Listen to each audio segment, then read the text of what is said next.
Welcome to Mission Evolution Radio Show with Gwilda Wiyaka, bringing today's leading experts to uncover ever-deepening spiritual truths and the latest scientific developments in support of the evolution of humankind. For more information on Mission Evolution Radio with Gwilda Wiyaka, visit www.missionevolution.org. And now, here's the host of Mission Evolution, Miss Gwilda Wiyaka.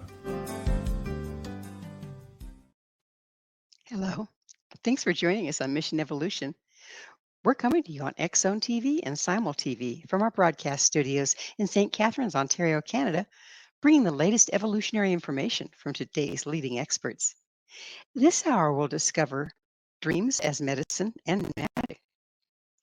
From the Tibetan dream snake to shamanic dreamscape, ancient peoples not only acknowledged the value of dreams, but actively worked with them. Given we spend approximately 1/3 of our life sleeping, a good portion of that dreaming, what are we missing by not working with our dreams? Joining us from the UK to explore the mysterious world of dreams is Sarah JANES.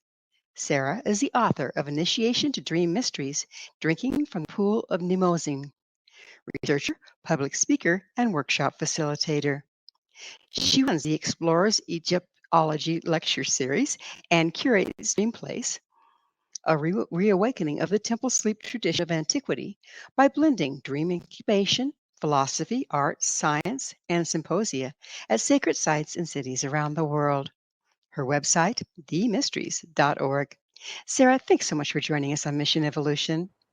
Thank you so much for having me, Gwilda. It's a pleasure. How's the weather over there across the pond? Quite depressing, actually. I won't tell you what we've got going here then. Good, thanks. So, Sarah, what's your educational background? I actually went to drama school. I've just been interested in dreaming ever since I was a child because I had really amazing dreams as a child. And I had a daughter in 2008, and I went through a really, really long period of sleep deprivation, as you do. And prior to that, I'd always had the most incredible, amazing dream life. And my background was working TV, film, and the music industry.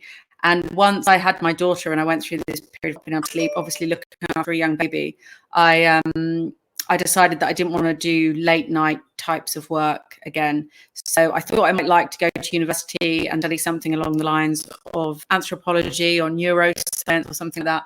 So I started to sneak into lectures at the University of Sussex, but quickly realized that academia wasn't really for me. But I did meet a lot of very interesting academics. So in order to kind of tailor my own bespoke education, I invited them to come round my friend's house and give a talk on a subject of their choosing. And then I charged all of my friends £5 to come round for dinner and listen to them talk, and then gave them whatever cash I made. So I've kind of tailored this weird, my own kind of university course to some extent. I've been doing it since 2012, and I've had some amazing speakers who have gone on to be pretty well known. Everything from neuroscience to psychology, ancient culture research, Egyptologists, Assyriologists, and scientists of all kinds of disciplines, really, from like AI technology to sex robots we've spoken about. So yeah, it's been really interesting. It's amazing talking to the leading edge people, isn't it? It just broadens one's horizons. Yeah, absolutely. And I think in the context or in that environment of taking people out of lecture halls and universities where they're used to kind of delivering their material in perhaps a way that's quite sort of rigidly controlled as well through the institutions. When you meet some of these people in a more kind of relaxed kind of setting with a few glasses of wine, you get quite a different impression and picture quite often. So I had Professor of Neuroscience, Anil Seth, come to speak at my club as one of the first speakers, and he spoke about the science of consciousness. And he's gone on to produce like a very successful best-selling book, Being You. So these, academics, I always worked with bands prior to that. So I always worked with a lot of American psychedelic bands, and it's a lot easier to organize one person to come and speak to a room full of people than a whole band to perform at a venue. So I really enjoyed it, and I've learned so much as well. And because you are getting these kind of first-hand interactions with people as well. It means that you can ask your own questions. So rather than looking at things online or reading their books, having them in front of you, having read their book, being able to ask them the questions that you want to ask is absolutely amazing. Great opportunity. I can imagine. I can imagine. So your bio says you're a researcher. Mm-hmm. What do you research? Predominantly at the moment, it's ancient incubation cults in ancient Greece. Really, is what I'm most interested in. My book is a sort of history of the dream being considered a form of magic and medicine, mainly in the Western esoteric tradition. So I'm interested in traditions around the world, but the Western esoteric tradition, the history of Anatolia through the ancient Near East, Egypt and Greece is what really interests me, because I feel that that's my heritage. You know, that's our sort of ancestral wisdom in the West, is in Anatolia, in the ancient Near East, in Egypt and Greece. So that's something I've been fascinated with. And actually, one of my guests at my lecture club, Dr. David Luke, he spoke about lucid dreaming and about the existence of sleep temples to me for the first time in, I think, about 2012. And this just hugely inspired me, because it was this obvious marriage to me of ancient cultures and the power of sleeping and dreaming. So because I've always been fanatical about sleeping and dreaming, always had amazing lucid dreams, and they've been a preoccupation for my entire life. So I've read everything I can about dreaming since I was a child. This idea that there was this ancient cult of dreaming purposefully was really incredible and fantastic to me. So that started the ball rolling on me researching the ancient cultures of dream incubation, using dreaming as a spiritual practice, I guess. What is dream incubation? So obviously you do an egg. Yeah. Well, it's a bit like incubating your kind of and nurturing your dream to provide something that you want. So the simplest essence of dream incubation is going through any processes or rituals that help you get the dream that you want. So you might incubate a dream because you want to meet, in the ancient world, a particular god or goddess, or you might incubate a dream because you want a solution to a problem that you're facing and you can't think of it in your ordinary waking consciousness. Or so is it could be dream wish fulfillment as well. So is a dream incubation like setting your intent where you want your dreaming to go? It's a very strong intention, and in the ancient world that would usually involve like certain ritual practices to achieve that aim. So things like purification, fasting, making offerings to the gods, praying to the gods, and certain sort of psychodramatic techniques are employed in those temples as well, where, you know, the people working in the temples may dress up as the gods or goddesses, or they may perform some sort of rituals to invoke the gods. So in invoking the gods, do they invoke them then into the dream of the people that are in the temple? Yeah, exactly. So for the longest time, even in deepest Stone Age history, I would say, ancient people believed that dreams were this portal to the other world. And this other world was the realm in which deceased people went to once they died. I mean, I do think that dreaming encouraged some of the first ideas about religion, about this idea that there's an afterlife, because it's incredibly convincing evidence, really, for anyone who's ever had a dream that they've met a loved one, a deceased loved one in a dream. It's a really powerful, moving experience. And for ancient people, I think that would have been considered really strong evidence that you go somewhere when you die, and that this place is accessible through dreaming. So I know some of the ancient traditions, like the Aborigines, looked at it the other way around. They believe they dream this reality into being. Is there some form of dream incubation, if you will, that can then impact ordinary reality? I think so personally, and certainly this is something that was used in more of a mythological way in, say, ancient Greek sleep temples. So in the ancient Greek sleep temples, the Asclepians, because they were dedicated to the dream healer god Asclepius, they were places where you were to undergo a kind of pseudo death, because death was seen to be the brother of sleep. So by going through this ritual, this fake death, and in this fake death, you're able to have contact with this dream healer god Asclepius. So this is the ideal realm in which to encounter Asclepius. your sick self dies in that dream world. Your sick self dies in the underworld where Asclepius is king. And then when you wake up, you're reborn, and you're reborn healthy and well. So in the Asclepian tradition in ancient Greece, dreams were considered to be divine dreams where you had contact with the gods or goddesses, were considered to be able to spontaneously heal someone through dreaming, through contact with the divine in the dream. I know I've actually interviewed some people that have had dreams that showed them that they had a physical illness that hadn't been diagnosed yet. Is it kind of related to that, where you start to become in tune with another access point to your health? Yeah, absolutely. And that's something that ancient Greek physicians talked about, the fact that you may start to see in a dream your body and your hum as a kind of landscape. And so within the dream, it may be revealed to you areas of your body that are not well, that you might not be consciously aware of. We're just about out of time in this segment, but is spiritual illness also addressed in that way? Yeah, absolutely. And I think in the instances of the ancient Greek sleep cults and a lot of these dream cults, you can see these as being kind of Western manifestations of shamanic healing practices. They're essentially considering that sickness and illness is something that the gods give you, and the gods have the power to take away.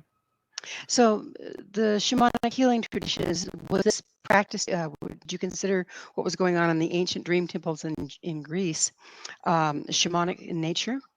I absolutely think, yeah, it's very shamanic seeming in nature, this kind of magical view of the world and of dreams as being a route into the spirit world, definitely. Well, shamanic journeying is a form of a dream, is it not? Yeah. Yeah, and it's I believe common to all shamanic practices, and they're all over the world. It's pretty amazing how they all spread, here and there and hither and yon, and yet they all have so much in common, don't they? Yeah, absolutely. And I guess this has a lot to do with the fact that ancient people had a different hierarchy of states of consciousness, or, that's one way of expressing it. So dreams were considered to be just as important. These altered states were considered to be just as valid and as important, and things that people experienced in their dreams. One of the sort of one of the main preoccupations with dreaming in the ancient world is this idea that dreams can reveal the future. So that in and of itself speaks volumes about the way that people were viewing dreaming. Well, we're going to have to take that station break. Sarah and I will return very shortly, so don't go away. This is Mission Evolution, www.missionevolution.org. Hello again. This is Mission Evolution, missionevolution.org. With us this hour discussing ancient dream culture is Sarah Janes. Her website, themysteries.org. Sarah, you brought up an interesting topic, and that's precognitive dreams. Isn't the trick in precognitive dreams all about interpretation? I mean, this is the thing with ancient dreams predicting the future, is it's more in line with the oracular tradition and this idea of decoding a dream to work out what it reveals about the future. So quite often it requires those future events to unfold before you can decode the dream properly. And what's interesting is most of the dream interpretation and most of the ideas of decoding what a dream means are to do with language and words and homophones and wordplay and puns. So a lot of predictive dreams like that, they aren't necessarily revealing a kind of visual representation of something exactly about to happen. They're more like clues and hints and oracles about what may happen. And then in Mesopotamia, where I like this idea, in the ancient Near East, there's certainly this idea that basically the gods are in charge of your fate and destiny, and you're allotted these personal gods in the ancient Near East when you're born. And if you do something to annoy them, then they withdraw their favor from them. So you have to be careful not to annoy the gods, obviously. And one way they might show you that they're not happy with you is by sending you nightmares. And then if you have like a bad oracle, you have some sort of bad divinatory warning, omen, you can plead with the gods, placate the gods, and then they can change your fortune for you. So I quite like that idea. It's not set in stone. There's opportunities to change your fate at any time if you make the right kind of prayers and offerings. So the precognitive dreams are more like tapping into the wave that's moving through things rather than exactly what's going to come in the future. Yeah, absolutely. I think so. And there is this idea of the future being kind of flexible, that it's morphing all the time, like a dream, I guess. So, my feeling about dreams myself, having had a lot of lucid dreams in my life, is you get this sense within the lucid dream of how your thoughts and feelings manifest your reality. In a dream, you get this instantaneously. As soon as you think something or feel something or want or desire something in a lucid dream, it appears. And I think life works the same way. It just happens more subtly and more slowly. So is that akin to praying to the gods to change your future? Isn't that a form of setting your intent and therefore affecting a change in ordinary reality? I think so. Yeah. I think that, it's useful to have the gods. I realize, in the course of my research, I've kind of realized how useful the gods can be because they give your attention this kind of psychic target. You can visualize the gods. You can see a statue of the gods. You can think about the gods as a sort of tangible, real being. And it's harder to focus your attention on something vague and nebulous, like an idea or a theory or the cosmos. But if you think there's a god or a goddess and you can imagine them and you can see their body and their faces, then it's easier to kind of like send your intention towards them, to adore them. There's a lot to be said for adoring. One of the tricks I always give people when they come to my workshops about how to get a lucid dream is if you have a crush on someone, if you're really strongly attracted, if you adore someone, then it's easy to conjure them up in a dream because that desire helps you create them. And once you do create them, you'll quite often find that you'll become lucid because you become excited and happy to see them. And I think this is something we can look at in the ancient world because ancient people adored the gods and goddesses. And with that sense of adoring a god or goddess, when they were to appear to you in a dream, I think it's quite likely that ancient people would have become lucid and awestruck, and it would have been a magnificent experience for them. Oh, interesting. So, are the gods and goddesses kind of like a allegorical representation of a particular set of characteristics, and then adoring is to align with them? Yeah, I think that's absolutely correct. There's definitely this sense of, if you look at sun gods, for example, you can see that this god has been conjured up to epitomize the qualities of solar power and the sun. And there are so many nature gods in ancient Greece as well. And, for example, my favorite goddess is the goddess Mnemosyne, whom my book is dedicated to, the goddess of divine remembrance, of eloquence, of eruditeness. She's the goddess of sense making. And to me, she's almost like the personification of lucid dreaming, because within lucid dreaming, when you become lucid, you kind of remember who and where you are perfectly. And you're conscious of the fact that you're in this fabricated realm of your imagination, and you have this incredible, awesome feeling. And I think that Mnemosyne personifies that for me. She's the mother of all of the muses, so she is the source of all inspiration. So I think in a way she's the chief of the muses, so she is the highest form of inspiration, which is something that I think you can experience in dreams. When you feel lucid, you feel deeply inspired. So you've been speaking about lucid dreaming. For those of us that haven't maybe not had or recognized a lucid dream, what is it? How can you tell you're having one?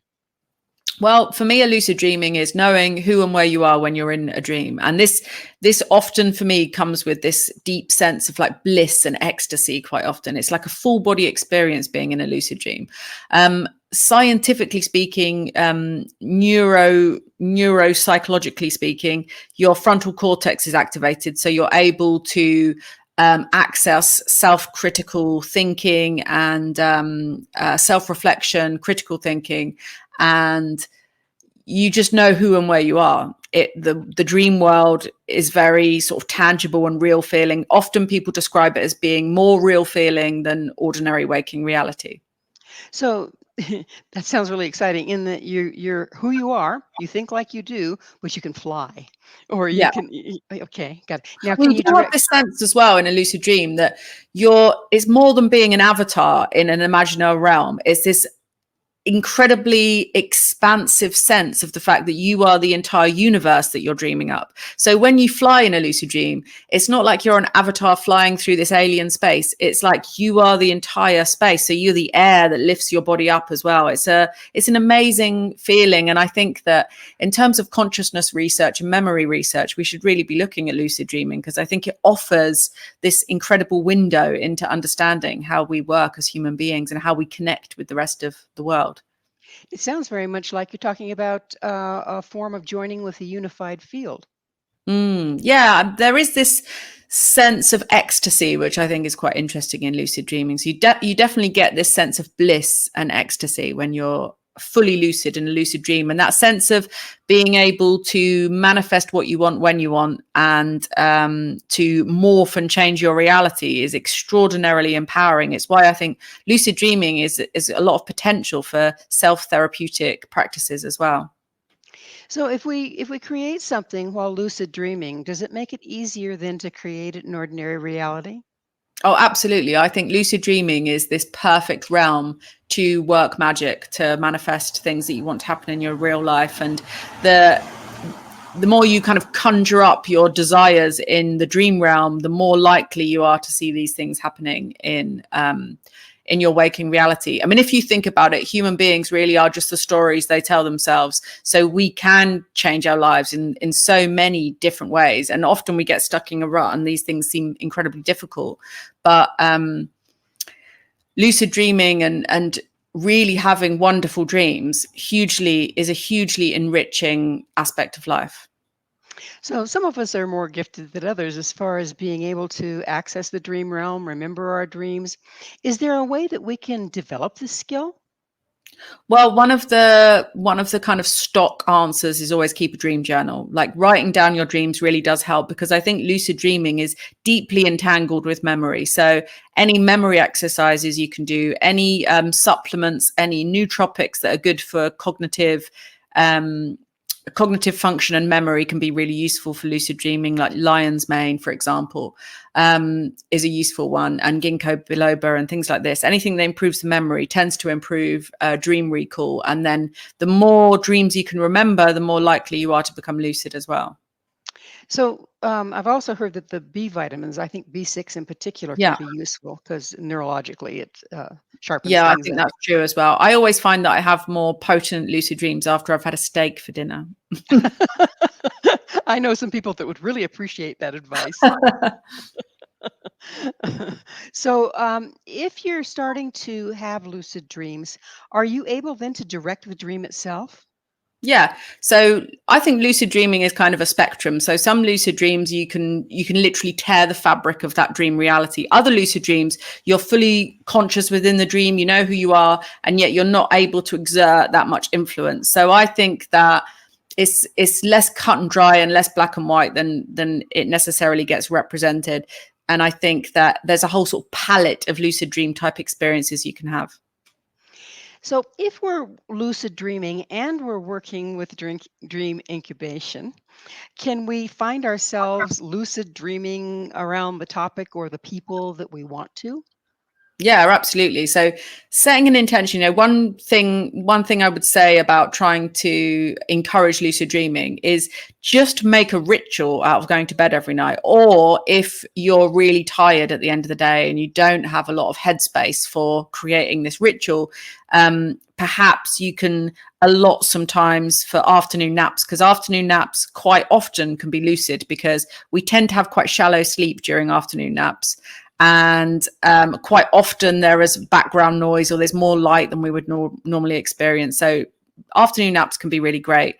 One thing I would recommend is yoga nidra can really help you to relax and to just be able to expand that hypnagogic experience. Because one of the best ways for me of having a lucid dream is when you practice what's called the wild technique, the wake-induced lucid dream, where you start thinking about a dream that you want to have, and you fall into that hypnagogic reverie as you're falling asleep, and you follow, like, I describe it like Alice falling down the rabbit hole. You just hold on to this sort of slight awareness of the fact of who and where you are, and you drift into a dream. And as you'll see, During hypnagogic reverie, quite often, if you're thinking about things or ideas or words pop into your heads, you'll notice that those things will flash up immediately. It's like you manifest them instantly. And so what happens when you drift through hypnagogia, you find yourself in the dream. And like in Alice in Wonderland, the dream world is like the corridor at the end of the rabbit hole. And then you're in this world, in this dream world. And if you can maintain an awareness of drifting off to sleep, that can really help. And isn't that we're just about out of time in this segment, but isn't that where we do access these kind of dreams, is when we're at that transition point between waking and sleeping? Yeah, I mean, lucid dreaming often occurs in the last portion of REM. So our brain and body does prioritize deep sleep because we need this for cellular regeneration, for processes of homeostasis, for all of these kind of recalibrating processes that keep us healthy and well. Deep sleep is absolutely vital. So what we find is, we have these kind of bundles of REM throughout the night, and that last 90 minutes before we wake up for the day, that tends to be where most lucid dreaming will occur. So it's when we've had our deep sleep, when we've got these shorter cycles of REM out of the way, and we start to have more longer, luxurious cycles of REM. This is why not looking at your phone when you wake up is so important. It's time for that station break. Okay. We will continue, so you stay right there. This is Mission Evolution, missionevolution.org. Hi there. This is Mission Evolution, missionevolution.org. Our guest this hour is Sarah Janes. Her website, themysteries.org. Sarah, we mentioned earlier that sometimes dreaming can be like being in the unified field, particularly lucid dreaming, which begs the question, can we meet other people in our dreams and work with them while we're asleep? I would say yes to that, but that's just my own personal experience of meeting people that I know in dreams, and acknowledging that we've both seen each other and confirming that we've seen each other in dreams. So, and there are lots of anecdotal reports of people encountering people they know in dreams and having these shared experiences. So what would be the purpose of that? Is it something that you've set up ahead of time, or when you just suddenly find that happening? What's the purpose? What's really going on there? I think that's something that can be really validating, because for me as a child, having these kind of dreams was incredibly validating and interesting, and made me question reality, and made me question what I was told in school about the nature of reality. So that was my kind of introduction into this idea that there is something beyond our individual kind of experience of life as individual beings, that there's some interconnectedness occurring there. And I think that this interconnectedness can occur in the dream state quite often. Do you think the interconnectedness is also promoted in ancient times by worshiping the same gods and goddesses as one went into dream incubation?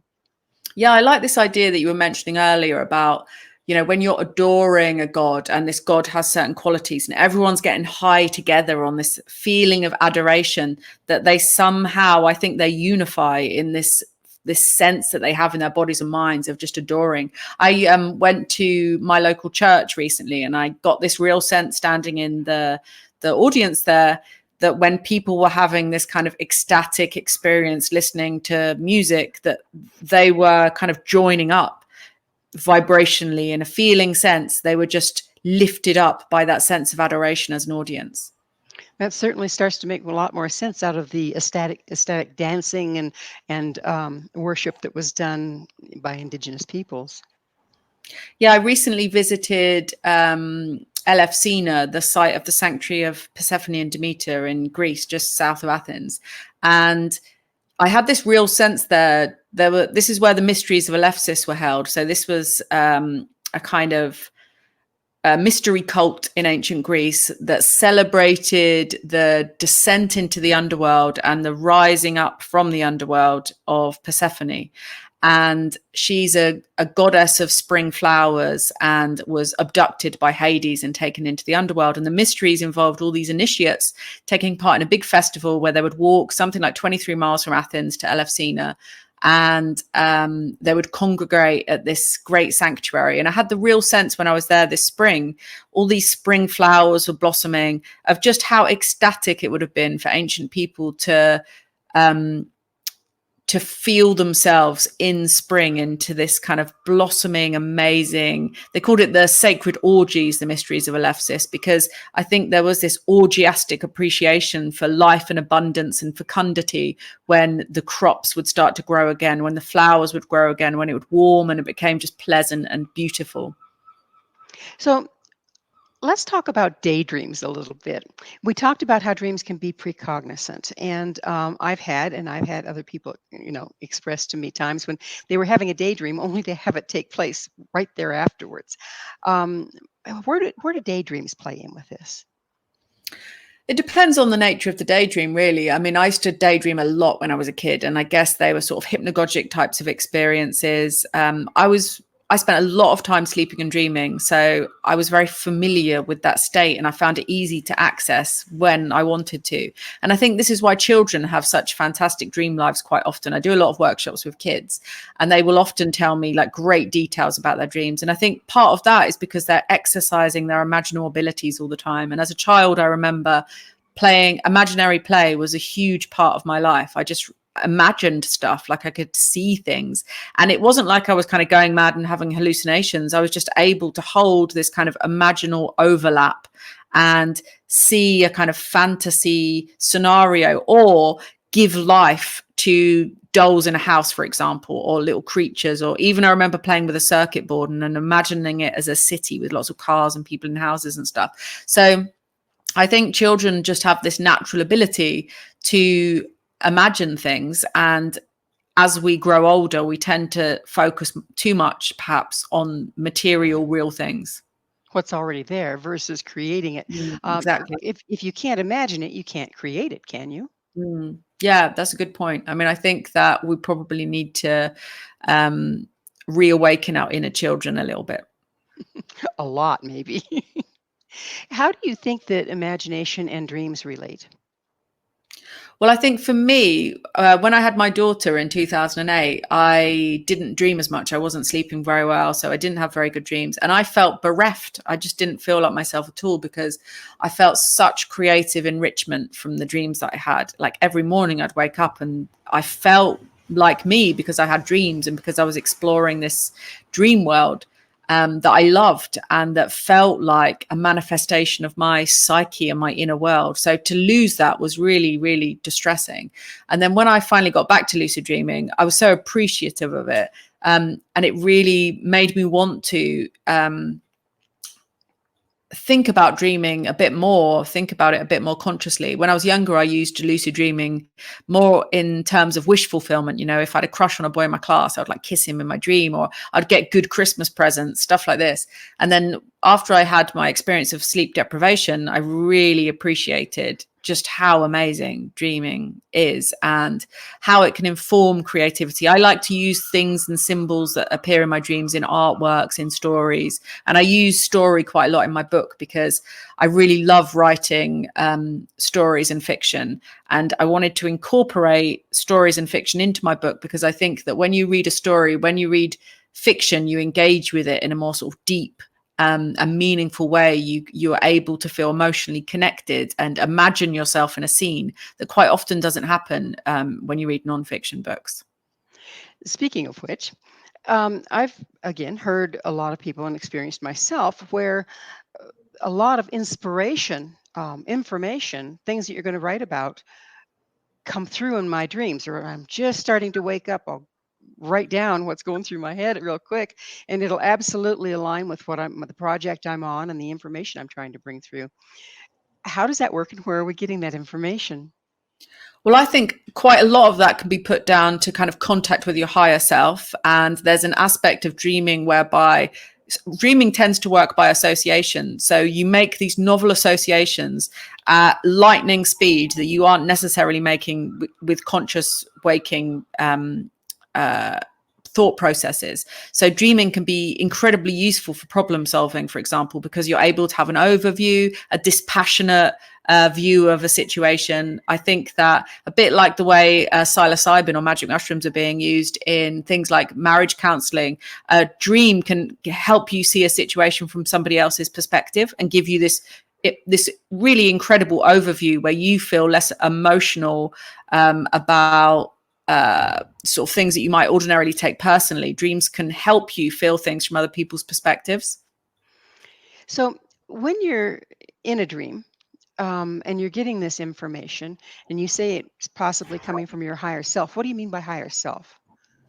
I mean, I think we have an extraordinary memory that I think is quite underestimated, and we're taking in information all the time. I do think there's also a collective consciousness which we can tap into, but I think we're aware of a lot more than we think we are, and in dreams we're processing this at a rate of knots. It's happening so fast, and we're able to make these novel associations across this vast amount of information that we are privy to really quickly. So I think that quite often this can lead to these sort of inspirational aha moments. But I also think that dreaming does provide access to this kind of collective field of consciousness. So perhaps in certain circumstances, something entirely new pops up in a dream that we have never experienced before.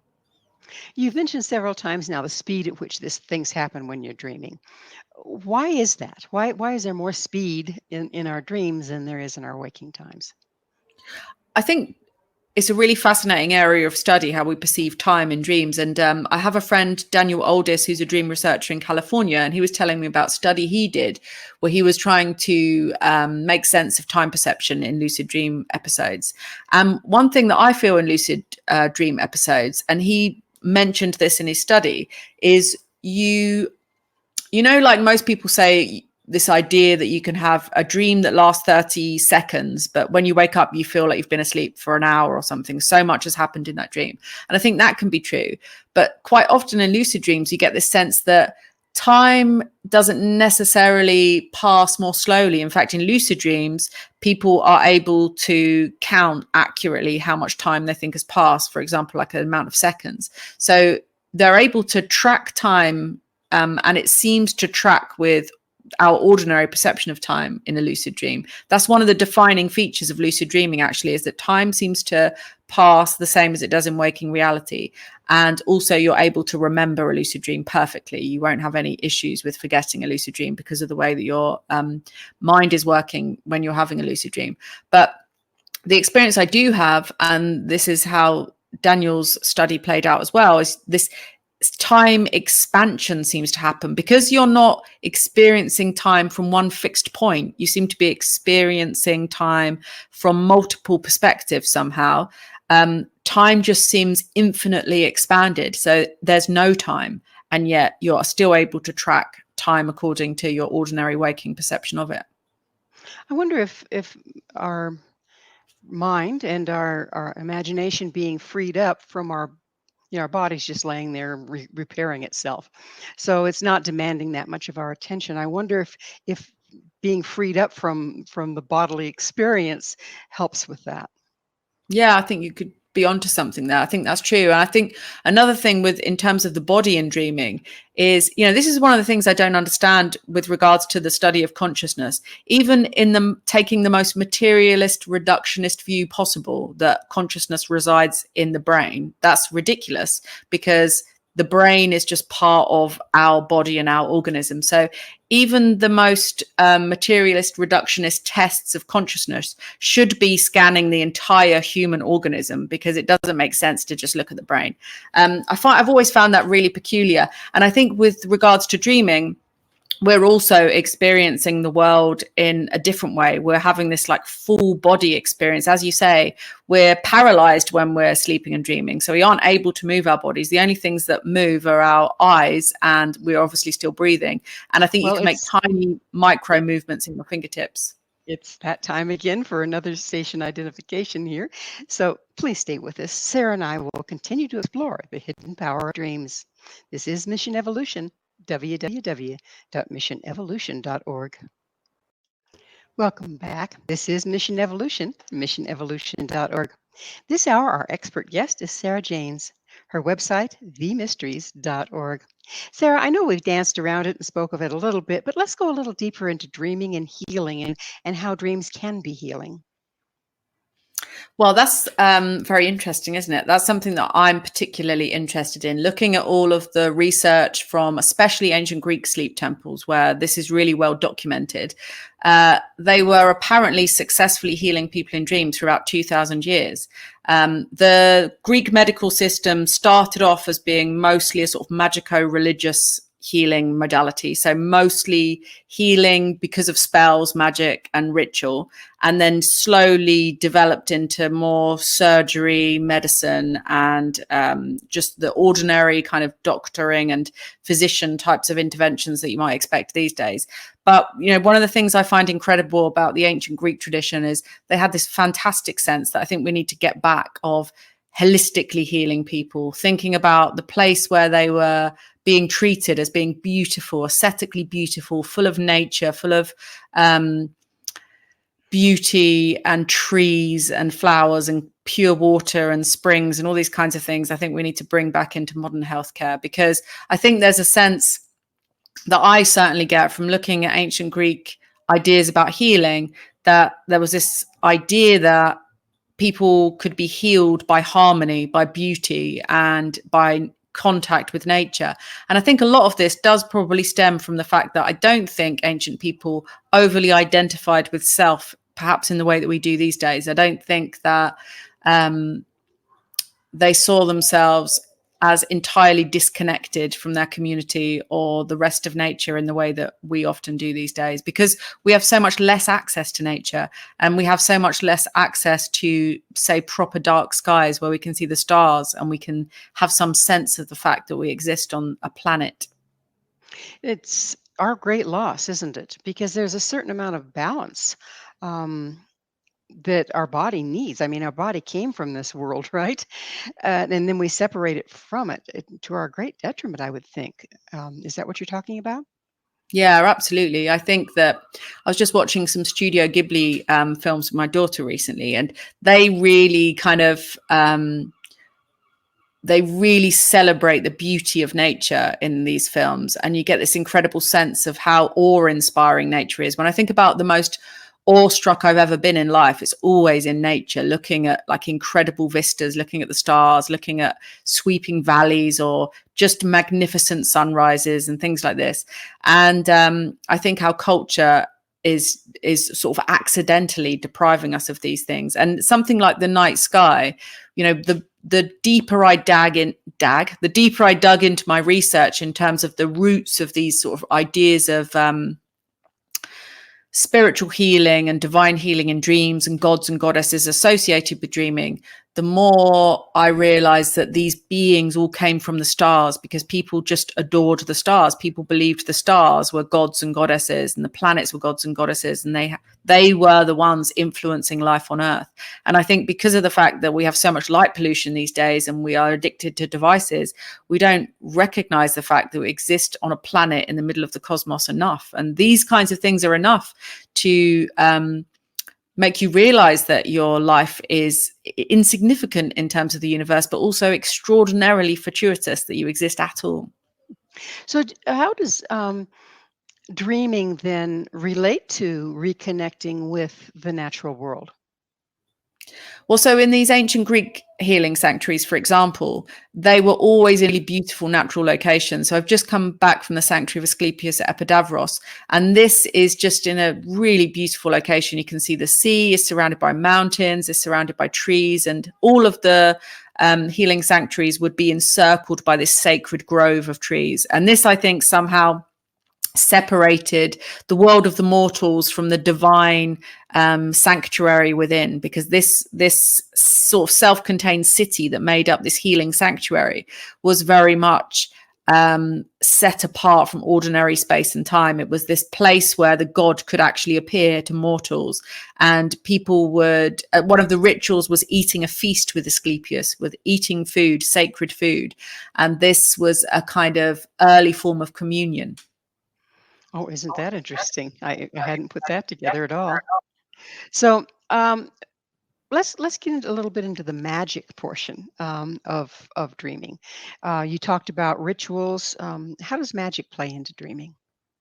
For me, dreaming is a tool for making contact with something that is greater than yourself, and having the ability in that expanded dream state to comprehend it, to actually comprehend the magnitude of something cosmic and vast, that your ordinary waking consciousness exists on a much more narrow bandwidth, I think. I mean, even looking at dreams in terms of them as a visual experience, I find it quite interesting, because within dreams, you have kind of 20/20 vision, you have this omnipotence. So I think in a dream, you have this ability to absorb much more information somehow. So I think that in itself can be really powerful. And as we mentioned, I think that dreaming is this incredibly useful tool for manifesting things that you want to come into your life, because it gives you an opportunity to practice manifestation and to sort of fine tune and curate your experience of the world and bring people that you want into your world and things like this as well. And then in terms of ancient practices, dreaming was something that could reveal the future. It could reveal the solution to a problem. It had a lot of different magical applications, and it was kind of the primary form of magic in some ways in the ancient world as well, because it was certainly the kind of premier divinatory method, and was used to work out courses of action, successful courses of action quite often. Amazing. We've reached that point in the show, Sarah, when I have to ask you, what is your mission? My mission is to reactivate an interest and love of dreaming, to improve healthcare and culture. I think culture is vitally important, and we're really, really missing culture. We need a rich culture. I think it's vitally important for human beings to love the world and to love one another, and we achieve these things through culture. Yeah, it's a beautiful mission, because we have segregated ourselves to the point that I think we're all suffering for it. So, what do you think? How do you see our technology in our modern world impacting our dreaming and our ability to dream and use our dreams?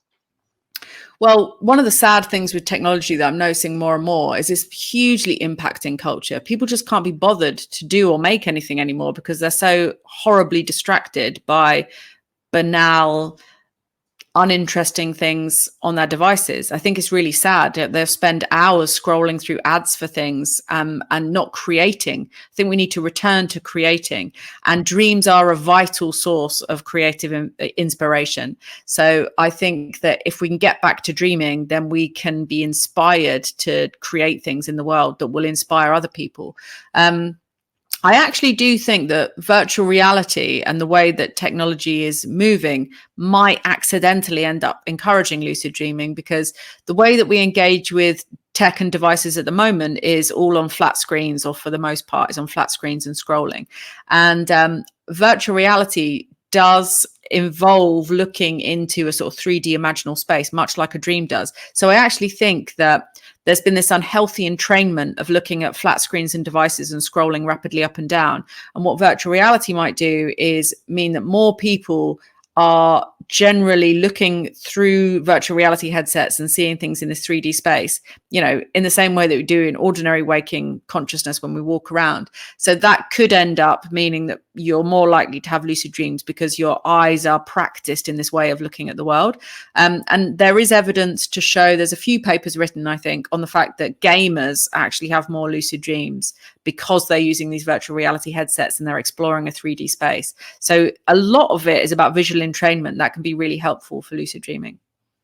So we're right now, if we're getting all of our information and our supposed inspiration from scrolling and things that have already been created, there's nothing new coming forth, is there?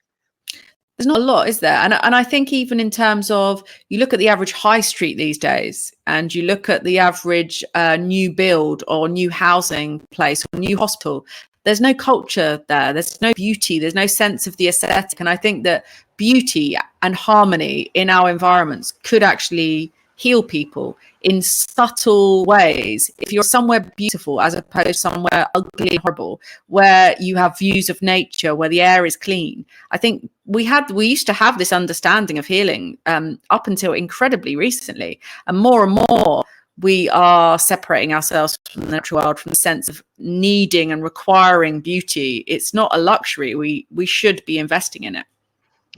I couldn't agree with you more. So, how do you see bringing and working with dreams back into main culture impacting the world, impacting our future?